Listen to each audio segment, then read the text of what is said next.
Stride TV is now available to download on the App Store. Watch exclusive videos like Femme Forte, Inside Drum Corps, Charity Chase, and so much more. Go to stridetv.com and use code FemmeForte to get 50% off premium features like community chat, live Q&A with me, and behind-the-scenes content. Stride TV is home of the arts, a dedicated media platform for the arts community. Femme Forte is sponsored by Ultimate Drillbook.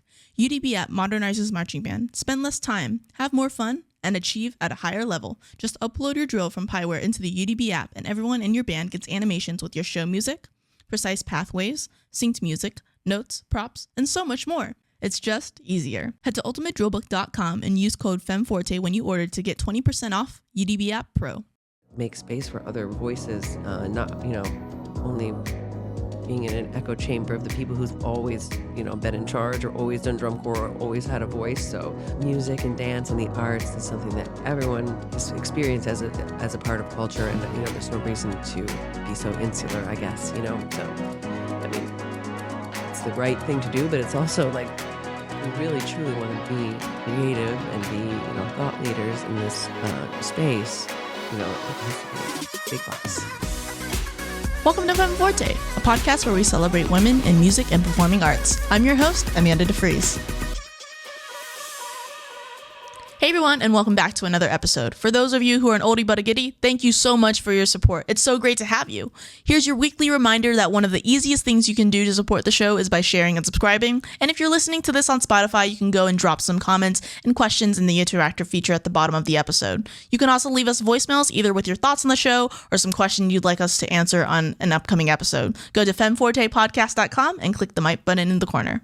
Genevieve Geisler is an absolute powerhouse in the drum corps community, from starting as a food truck volunteer to becoming the CFO for one of the top world-class drum corps in our space. She has continued to pave the path forward and become a true model of excellence for the activity. We talk about her journey and her involvement and impact she has made in the drum corps community. I can't wait for you all to listen, and I hope you enjoy this episode. Hello, everybody, and welcome back to Femme Forte. Today, I have a very special guest. Today, we have Genevieve Geisler from the Bluecoats. Thank you so much for being on the show today. Oh, thanks for having me, Amanda. I'm excited. I know a little bit about who you are, but tell our listeners, our viewers watching, who you are, where you're from, and a little bit how you got into the marching arts. Well, my name's Genevieve Geisler, and I am the co-director, CFO, and COO of Bluecoats. And I've been working full-time for Bluecoats since 2005, so quite a while. And before that, I worked for them in the summer for a little while. How I got into it, I actually was never in drum corps or anything like that. And my college background has nothing to do with music, actually. So I got into it through a boyfriend when I was in college. Basically, that's how I found out about it. And I ended up volunteering, and then I ended up, moving to Canton after grad school. And, they needed I was the second full-time employee of Bluecoats as we, grown the organization over the past 20 plus years. And that's how I got my start. Yeah, well, I have heard through various people in the organization great things about you. And they were actually the people to recommend you to come on the show. And as I've gotten everything prepared for this interview, I have loved everything that you represent, and it's been truly amazing. I mean, let's just start with Bluecoats as a whole. As someone who did not come from an original background in music, what made you fall in love with the arts? I always liked the arts, obviously, and I play piano and things like that. But what really made me fall in love with drum corps specifically was just the communal aspect, camaraderie, and everyone coming together to make, a beautiful, product or project. Everyone from the students all the way to, to the designers, the administrators, the parent volunteers, all of that, just working on a project together in a way that I think benefits all those folks, but also that at the end of the day, you can see what you made together, and I think that's really, I think that's what keeps me coming back, I guess you could say. So yeah, absolutely. Well, you started kind of as a volunteer and have moved through the ranks to now being the CFO. What was that process like of kind of moving up that ladder? Well, a lot of it was, when I started, there was no ladder. Myself and Dave Glasgow, the former executive director of Bluecoats, we we were involved in growing the organization from, pretty humble beginnings. We've been around for a long time, and over 50 years of Bluecoats, but we went from a much smaller, like financially organization to what we are today. Obviously competitive success as well, but there's been a lot of growth with it. Going from 1 to 2 to 10 full-time employees and all of that kind of thing. It's been a real growth process. And the way we did it, just focus on one department at a time and making it better, making it more professional, growing it. And then so over time, we really just wasn't so much moving up the ladder, more like just creating, a different type of environment that required, I guess, more people and more executives, et cetera. So, Yeah, and you mentioned a great point of before this, there was technically no positions right. in existence. And one of the things I had saw that, you're involved with DCI InStep, and something that you are really passionate about is talking about non-traditional pathways into what we do now. And that's truly what this whole podcast is about is, for me, I am director of media, and truly and honestly, that position never existed at Ultimate Drill Book, and we are constantly creating these opportunities of making our passion for the marching arts, for band and music in general, really come to reality in these non-traditional pathways. So that's something that I really love that you constantly represent, as well as your passion for diversity and inclusion.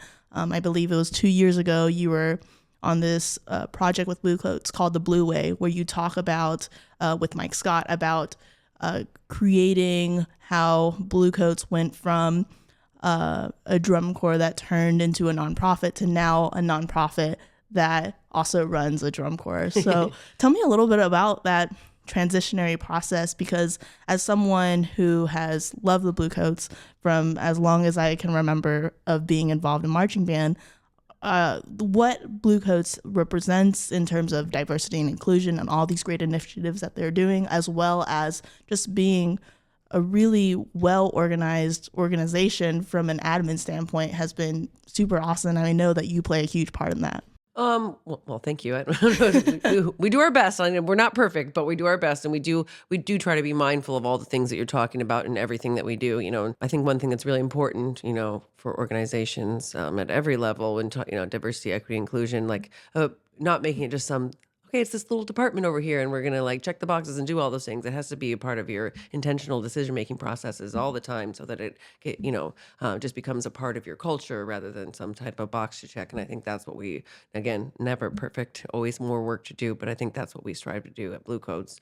Bluecoats have an interesting history in that they're formed in 1972 as an outreach program of the Canton Police Boys Club. It was truly a program to get underserved students off the street, out of trouble, learn to play an instrument, become a part of the drum and bugle corps. It started off as a parade corps before it became a competing group, but it was truly to help underserved students. And over time, obviously became something bigger and more until, let's face it, now it's kind of a elite activity. That's not really what we do anymore. I think we still have obviously we provide a lot of value, I think, but it's a different type of mission when it comes to the drum corps itself. But what we're trying to do is keep our mission delivery, or reactivate our mission delivery on the original founding principles by getting involved in some of our local community initiatives that I think are very similar to the way we started. And one thing that's been great about our newfound competitive and financial success over the past 10 years is that we now have the resources, both the intellectual and financial resources and creative resources to I think, give back to the Canton and Stark County community. So what we've done in this past year, I think, is an incredibly exciting new path. And I know I'm excited, along with Mike Scott, to work on this. As we've affiliated officially, like legally, in our, with another nonprofit organization called Enrichment. It's based in Canton, and it is a free after-school and summer camp program. It's designed primarily to serve Black and Brown students in Canton and surrounding areas, but it's truly open to anyone, and it's 100% free.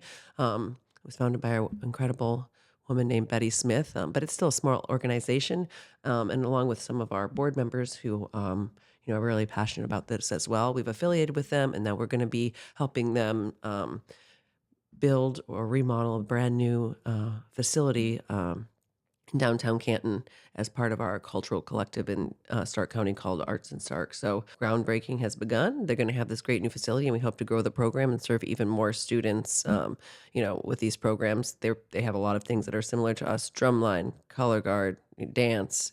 Also cooking, all kinds of other stuff. But just by leveraging our resources with our sponsors, with the money that we have access to, with the ability to administer large grants in a way that they might not have the infrastructure to do, we hope to help make that partnership a really important part of what we do for mission delivery in the future. So Yeah, and you mentioned like a really good point earlier about there are companies out there in the world that talk about diversity inclusion, or that's just a checkbox for them. But really, one of the things that I love about what you're doing is, no, we are doing the work to make sure to create positive change. And I love that you are showing that, whether it's in, the local Ohio community or it's things within the organization that have like a global impact. So I think that's really awesome. What specifically made you super passionate about starting these initiatives?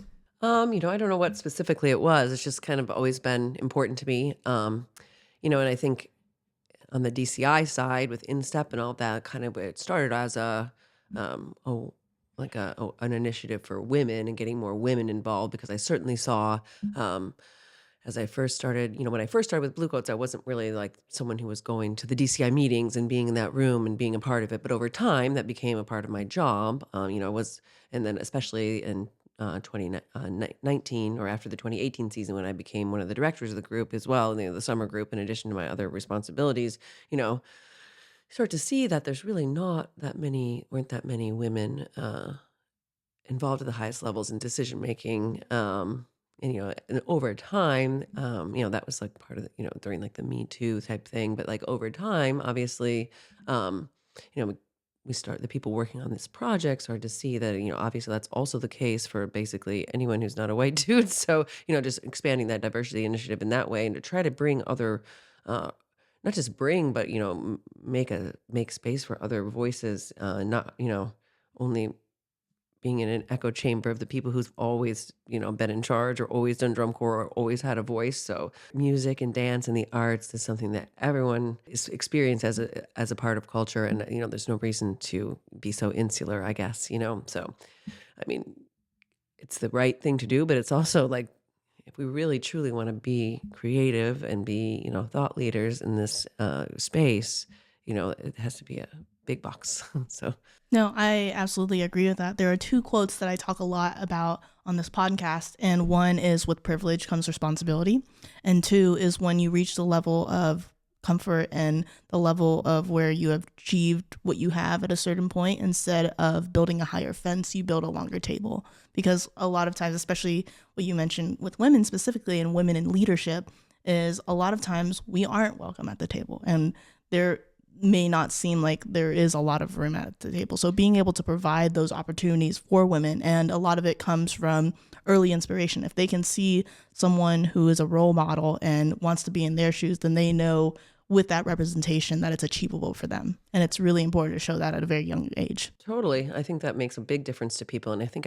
we've seen it at all levels. It could be the DCI boardroom, but it could also be right, in your group. I notice in just very specific trends, just like even who auditions for the Bluecoats. If they see, a female timpanist out there one year, there's going to be more women who, try out to be in the Bluecoats. And I think that's awesome. And a lot of the things, that we're talking about here, I mean, it's not necessarily, and this is a barrier that I and my colleagues have been trying to break down. It's like, just because we talk about this doesn't mean that we're accusing anyone of doing something wrong or intentionally discriminating against anyone. It is truly like you have to make a place that looks and feels safe for people who don't look like you to want to participate and be able to, rise to the highest level. It's very difficult to be the first person, the first woman, the first this, that to do anything, because you don't it's hard to find a confidant. It's hard to find a champion for yourself, So I think, breaking through at that, at that level, you can see it happen. You look in that room now.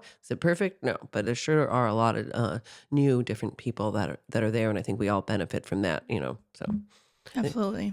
Yeah, and one of the things that I've personally noticed being more involved with drum corps through my job is I think the last couple of years I've seen both drum majors be women, which I think, I don't know if anybody out there think that's cool, but anytime I see that representation, Totally.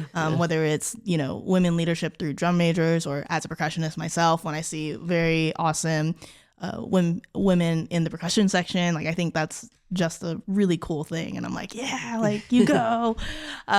So I think it's really awesome that is being showed through the organization year over year. Oh, like I said, always more work to do, but we're, try to keep growing and moving forward in that right direction at least. So. Femme Forte is sponsored by the Bluecoats. Each year, Bluecoats affiliate, Enrichment, touches the lives of over 400 youth through arts and life skills outreach.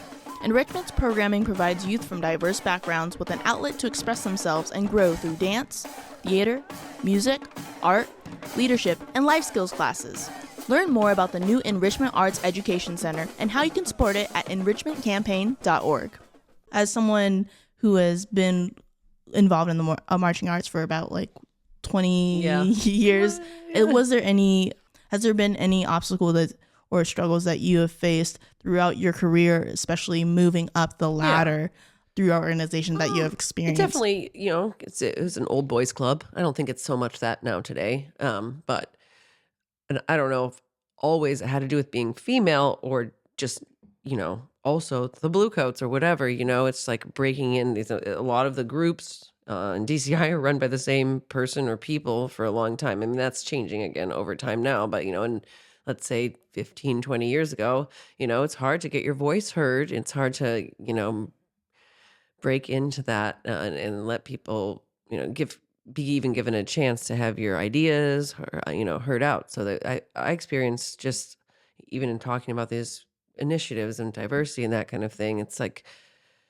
take some time to break down barriers and get people to really listen to you. And it's not an easy thing to do. I mean, I've talked about this with a lot of, women and other people. It's like, you get nervous, you know what I mean? Like, so, but you got to keep pushing, and now feel like, we are listened to a lot. All of the important things that we have to say are really valued, and we are making positive change in that regard. I think another thing that I'm really proud of. I'm not saying that I did this. Bluecoats, DCI generally has been focusing on this, but I think we, again, always more work to do. But I think we're, it's important to Bluecoats to be a thought leader on this, and I think that we're all doing, a better job with it. But like making this. One of the barriers is making this a safe place for women in particular to be.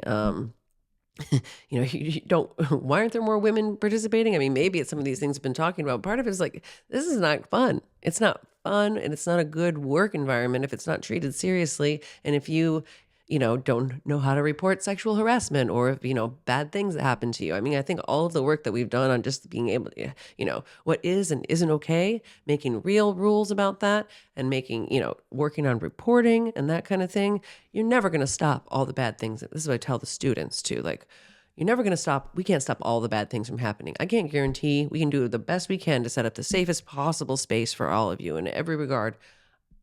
When it comes down to it, you can't stop every bad thing from happening, but we sure can't help if we don't know about it. So I can't help. That's why I tell all the students, here's how to, here's how to report everything. Here's how to do everything. We do our best to make sure nothing bad happens. But if it does, we can't help you unless you tell us. So I think all of those things have been really important in changing culture generally. And I think that, helps promote diversity, equity, and inclusion just by making it something people even want to do, whether it be for marching or for a career, So, but all that going to take time too, because if you look out there, including the Bluecoats, take a picture of our design team, it still looks the same, as far as, the complexion of the people and the gender identity, et cetera. So, however, it's like, you can't just pick up a 10-year-old girl and they're automatically John Vanderkoff, right? I mean, that's just, I have a daughter who's 10, so it takes time to become an expert, so it's going to take time for the experts in the field to, filter up what we're trying to do with another initiative of ours called the Bluecoats Fellowship. I was just about to mention So that. it's Yeah. another program. We have the whole thing with the city of Canton. I think that's really awesome, but that's not really to do with the drum corps, right? That's just a nonprofit work that we're working on. So the fellowship idea is actually designed to try to create that next generation, or help create, or inform that next generation of high level teachers and designers and administrators in the activity, and make sure that we're not only I would say oftentimes accidentally only promoting, or making that next group of people be another set of white guys. Yeah. So, the Bluecoats Fellowship will be,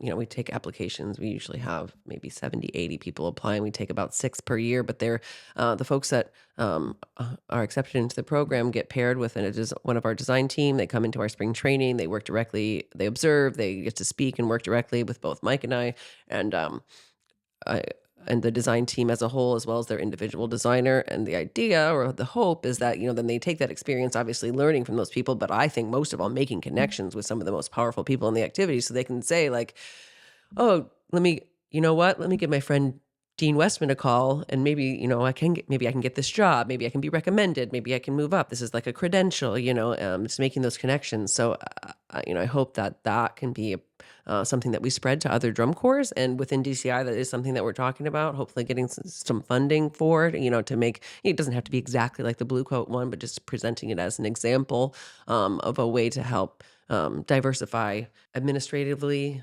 teaching, but in particular, in our case, we're primarily focused on the creators. So Yeah, and that's something that I really love about like the fellowship program is not only are you getting mentorship and advice and learning from the best, but it's also not creating this very siloed community. Right. Because of course there are great designers, there are great people out there, and they're still going to have their jobs, Well, let's face it, this is a very niche activity. So you do really have to work intentionally to bring more people in, regardless of like gender or race. It's just hard. Not everyone even knows about it. So, and what we try to do with the fellowship program is, it's not only about people that may not have had access to have this experience in the first place. It's not just about, race or gender or whatever. It could be you didn't have the money to do drum corps, or you weren't, you don't have the free time or the money to be able to go out and be a staff member because you have a, I always call it real job, that kind of thing. So I think it's a neat opportunity. And I know I personally just absolutely love just having the opportunity to get to know some of the folks that we brought through the program and still keep in touch with them. So yeah, and I love that new opportunities are being created for more and more people down the line, which is the whole purpose of this initiative, which I think is amazing. Yeah, it's been fun. What on top of that, you mentioned a lot of proud moments that you are proud of starting these initiatives, but what can you attest is your proudest moment of your career thus far? Oh, jeez. I know it's a hard question.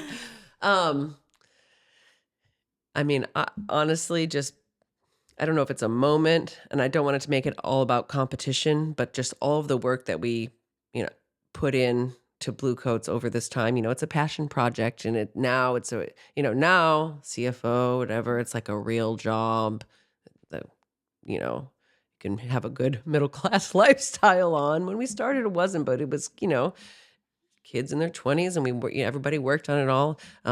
We have a lot of people, though, that stayed with us that whole time, building up a cadre of people that love doing this, is just as, love doing this and love working together. There's designers and teachers that have been working for Bluecoats for 20, 25 years, even longer. And I think the ability for us to finally take all of that, come up with the right cocktail, and actually, become, obviously winning was awesome, but become a consistent medalist for the past 10 years. I just think that, since 14 to now, if you think about it, that's not something that we would have ever even dreamed would be possible. So I feel proud of that, and I feel proud of, I think, doing it the right way, in my opinion. Wasn't about competitive success. However, by trying to hone in on each of the individual, like I said, building up one department at a time or whatever, I think, and focusing on people and treating people the right way, the ability to create that is just a proud. And no way am I saying that I did that by myself at all. Like this, everybody works together, to do that. But to be able to do that with my friends and, peers, it's been amazing. Yeah. And that's so cool that you essentially forged your own path and created a role for yourself. And I know you mentioned that this didn't all happen by yourself, but as someone, and even for myself and the people listening, are kind of wondering if they want to take that initiative and build these opportunities for themselves and create a role for them that didn't exist before, what is the biggest piece of advice that you would give someone? In drum corps specifically, just get involved. Find a group that needs help in some way, and find a way to get involved. There's positions available. I know it. No, again, there's some privilege involved in the ability to actually, because most of it doesn't pay great. Maybe you'll be a volunteer. Maybe you'll be a on the bottom of the totem pole paid worker, but that's what I did. I literally started off on the food truck. So, get involved, help somebody out, learn a lot about what actually goes on out there, be a part of what you want to see, and put yourself in a position to make the changes that you'd like to see, Yeah. So. I totally agree. It's very funny because when I got this job, it's so crazy how the connections that you make early on in life, you never know where they're going to take you later on, right? And so for you, it was like, hey, I want to volunteer and be on the food truck, and who knew that you would have the position that you have now? And for me, when I got this job, again, it never existed before. In 2019, when I had started my video media production little side hustle, I was just getting out of being a music major and wanted to pursue the media stuff full time. I actually still kept my TMEA membership, and granted, that was like the last year that I had still a college student TMEA membership. I just went from booth to booth and sent out my business card, and I was like, hey, I just got out of being a full-time music major and I want to pursue this media thing. Here is the advantage that you have to hiring me because I'm a musician, and I'm not gonna I'm not going to have something included in the video of like a trumpet using bad form or something like right, that. Yeah. To that degree. And so I actually went up to the Ultimate Drill Book booth and gave him my business card. And Luke actually ended up emailing me back and trying to hire me as a contractor. And then little did I know that a position would open up in 2021. And then during that interview, Luke actually remembered, I've met you before, haven't I? I was like, oh yeah, TMEA. So it was like such a surreal experience that has helped me lead to this position now. And so I think I would also attest to what you said of starting early in an organization, even if you don't think that it's going to take you anywhere, like just being involved and being a good person and showing that you really want to be a part of the organization. People will see that. And hopefully down the line, they will want you to be more involved, and that will help you to move up within the organization. I think that's totally true. And I think, sometimes it's not, of course, it's easy. This is what I say since I was never a music major, but, it's not necessarily about qualifications per se when it comes to some things. It's about you just finding the right people. And I think that's, a real key to success and for having a career that you enjoy, which is important too, which, I think a lot of us in this activity are lucky to have, so I always tell people, right? Wealth is not a moral imperative. So we're working in the nonprofit space, we have to think that way, but you can make a good, career in life for yourself, or, by getting involved with some of the sponsors too. That's a lot of people, how a lot of people stay involved and connected to, their passion, which might be for the marching arts. And I that's another part of my job I really enjoy, working with like Josh and Luke or UDB or all of our other sponsors. I think that's a really enjoyable thing to do too. It could, like I was just joking about this with Mike. When I 20 years ago or whatever, well, more than 20, when I, finished my master's at Michigan, like go blue, Michigan again, Michigan versus everybody. I like would have never dreamed that like I'd be like, oh, at the PASIC like, and like just talking to a bunch of drummers all the time and having that be my literal job. But here we are, and it's so interesting and cool. I was just talking to guys who make marimbas in France, like, okay. Yeah, and that's something that I could echo off of that, because one of my first like travel trips that I did with UDB was at the Consumer Institute, and I remember we had like a staff lunch or whatever, and as a percussionist, of course everybody knows Scojo, and so I remember it was me, Luke, and then I think maybe Josh was there, and we were just like having lunch casually with Scojo, and I totally fangirled that moment, and it was so fun, because I'm like, wow, this is my job. I get to like casually have lunch with Scojo, and as someone who's been in the percussion world for a long time, this was like, I've made it in my life. So I could definitely, it's cool to be able to do what we do, and I'm glad that Bluecoats and more people are taking those opportunities to create more of those job opportunities for people who never existed before.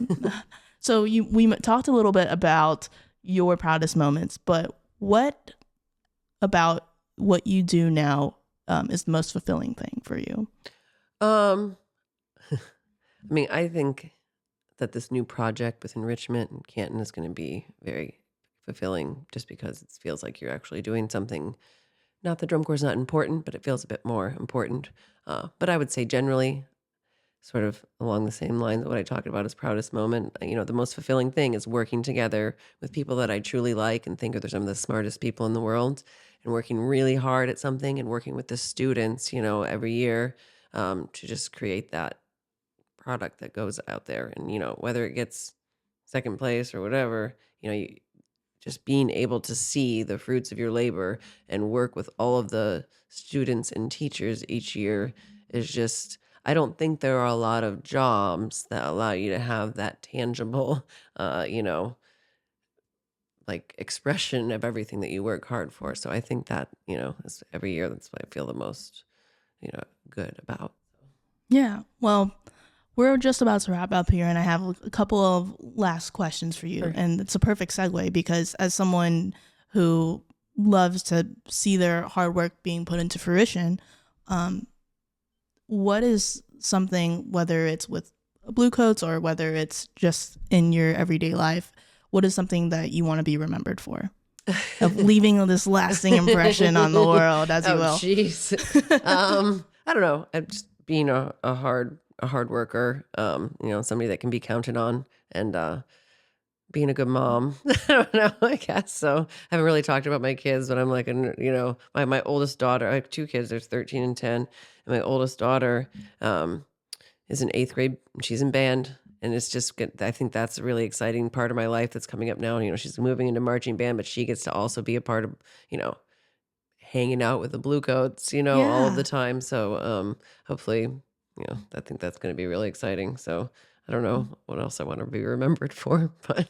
Yeah. And then the last question I have for you is, knowing the knowledge you have now, what advice would you have given your younger self? Whether it's someone who just started on the food truck, or even prior to that, like kind of having all this knowledge now, what is something you would I'm not specific to drum corps, but I wish I wouldn't have been so shy and anxious when I was in my 20s. And I'm sure that is an experience that most people have, but I, finally gotten to be, and part of it's becoming a mom, part of it's just being in my 40s or whatever. But I just realized, most people have the same anxieties that you do. Most people are thinking about themselves. They're not worried about what you're doing or what you look like, or they're not even thinking about you right now. So stop being so in your head. Go out there and grab the things that you want to do. Don't wait for somebody else to give them to you, right? And the time to take those opportunities is now. So stop worrying so much about all the things that could happen, and worry about making the things that you want to happen real. Yeah, absolutely. I love that. Well, thanks again for being on the show. Sure. It was great. Thank you, Amanda. Thanks for listening to Femme Forte. Femme Forte is produced and hosted by me, Amanda DeFries. Music is by Humans Win. To learn more about our guests, sponsors, and to get more resources, go to femfortepodcast.com and follow us on social media at Femme Forte Podcast.